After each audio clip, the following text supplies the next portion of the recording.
केजरीवालांच्या दिल्लीतल्या सत्तेला भाजपचा सुरुंग। दिल्लीत कलांमध्ये भाजपचा दणदणीत विजय।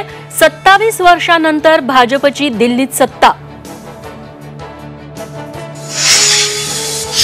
दिल्ली में आ रही है भाजप। भाजपकडून पोस्टर जारी। संध्याकाळी पंतप्रधान नरेंद्र मोदी कार्यकर्त्यांना संबोधित करण्याची शक्यता।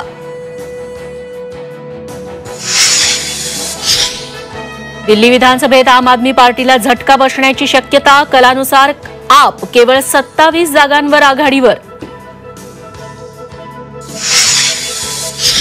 दिल्ली विधानसभेत काँग्रेसची पुन्हा धूळधाण। काँग्रेसला एकही जागा नाही।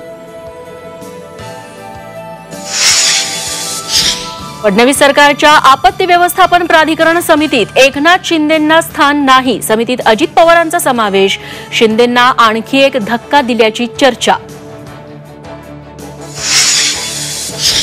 सलग चौथ्या दिवशीही निंबाळकर कुटुंबाची चौकशी सुरू। तब्बल 72 तास आयकर विभाग अधिकाऱ्यांकडून कसून चौकशी। चौकशीमुळे कार्यकर्ते अस्वस्थ। निंबाळकरांच्या घराबाहेर कार्यकर्ते ठाण मांडून। मुंडेंचं काय करायचं ते तुम्ही ठरवा। अजित पवारांचं मुख्यमंत्र्यांना सांगणं। आरोपात तथ्य असेल तर चौकशी होणारच। अजित पवारांचं वक्तव्य।